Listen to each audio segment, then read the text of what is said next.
পচা, আজকে নতুন বছরের নতুন ক্লাস। আজকে খুব মজা হবে ক্লাসে। আমি তো খুব এক্সাইটেড। নতুন বছর নিয়ে মাতামাতি করার কিচ্ছু নাই। একজন বিখ্যাত ব্যক্তি বলে গিয়েছিলেন, যতবারই নতুন বছর এসেছে এক বছরের বেশি টিকে নাই। এই সবাই চুপ, স্যার আসছে।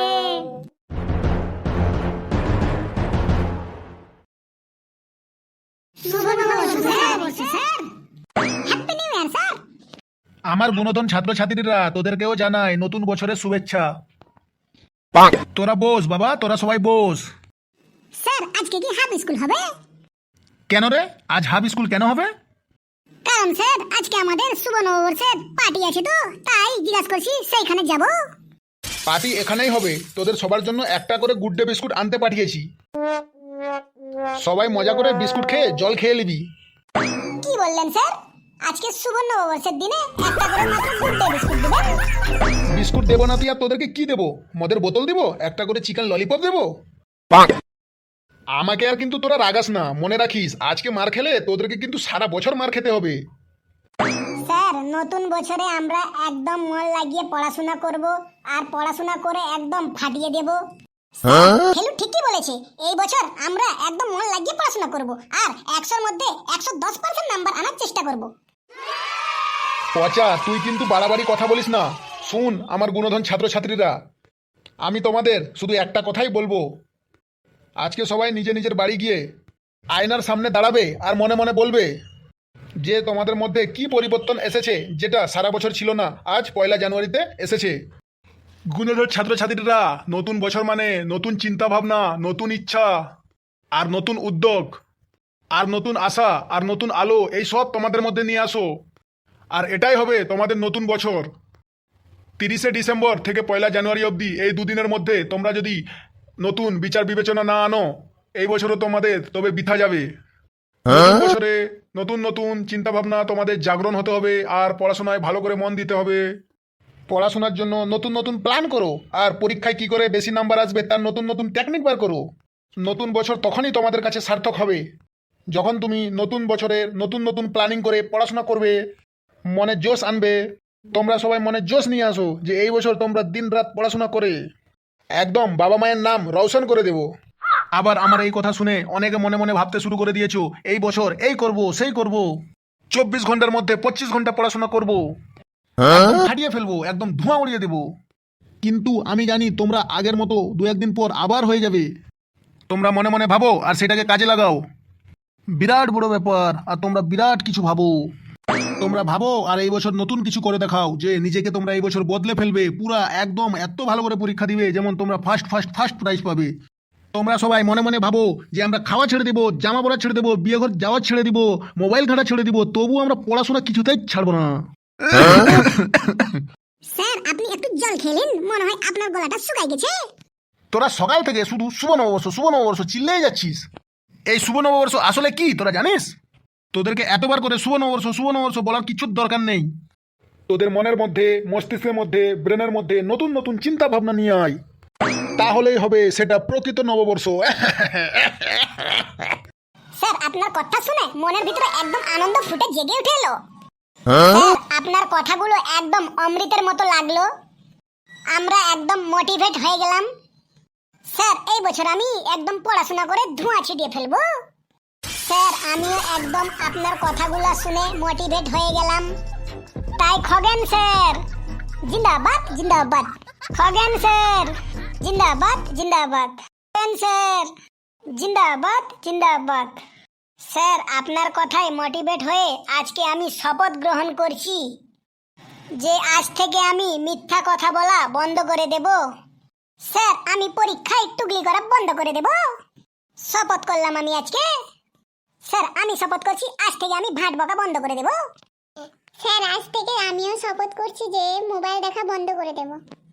স্যার আপনার কথা শুনে আমিও মোটিভেট হয়ে আজ থেকে কিছু ছাড়তে যাচ্ছি, কিন্তু আমি বুঝতেই পারছি না যে আমি কি ছাড়বো।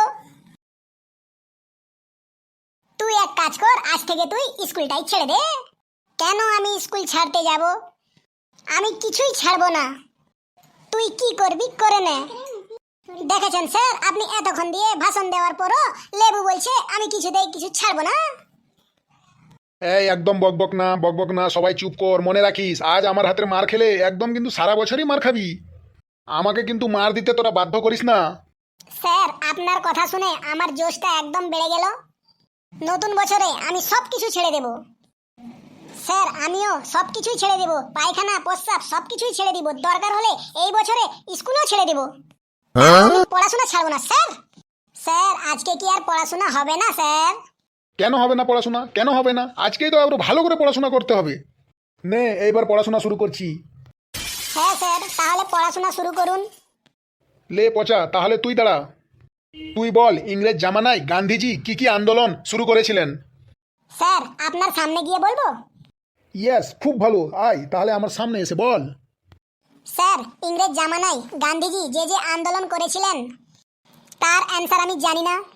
আরে তুই যদি অ্যান্সারটা না জানিস তাহলে তুই আমার সামনে এলি কেন? এই নে নে, যা এবার যা নিজের জায়গায় গিয়ে বস। ফেলু, তুই বলতে পারবি ইংরেজ জামানায় গান্ধীজি কি কি আন্দোলন করেছিলেন? হ্যাঁ স্যার পারবো স্যার।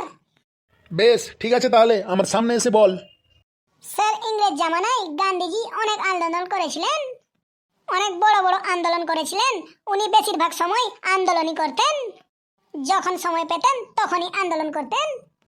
অনেক বড় বড় আন্দোলন করেছিলেন উনি। তার মানে তুইও গান্ধীজির একটাও আন্দোলনের নাম জানিস না? এই নে নে, যা নিজের জায়গায় গিয়ে বস। আজকে মনে হয় চুপচাপ থাকাটাই বুদ্ধিমানের কাজ হবে, নাইলে সারা বছর মার খেতেই হবে। ম্যাসি তুই দাঁড়াতো, তুই বল পানিপথের তৃতীয় যুদ্ধ কবে হয়েছিল? আর এই যুদ্ধ আমাদের ইতিহাসে এত গুরুত্বপূর্ণ কেন? স্যার বসেই বলবো নাকি দাঁড়িয়ে বলবো? ইয়েস, তুই দাঁড়িয়েই বল। স্যার জানি না। জানি না? তাহলে তুই দাঁড়ালি কেন? আমাকে আর তুই কিন্তু রাগাস না ম্যাসি। তুই একদম চুপচাপ বসে পড়, চাল থা, না হলে তোর মাথাটা ফাটিয়ে দিব। কিরে, এখানে কি কেউ আছিস যে বলতে পারবি এই প্রশ্নের উত্তরটা? যদি কেউ বলতে পারিস তাহলে দাঁড়া। ওয়াও! তুই আবার ওয়াও বলছিস কেন পচা? তোর কি মার খাওয়ার খুব ইচ্ছা যাচ্ছে? স্যার আপনার আজকে কি হয়েছে বলুন তো? বছরের প্রথম দিন আপনি সবাইকে এত মারধর করছেন। পচা এই প্রশ্নের উত্তর দিতে পারবে বলেই সে দাঁড়িয়েছে স্যার। ঠিক আছে, তুই উত্তর বল পচা। স্যার প্রশ্নটা কি ছিল?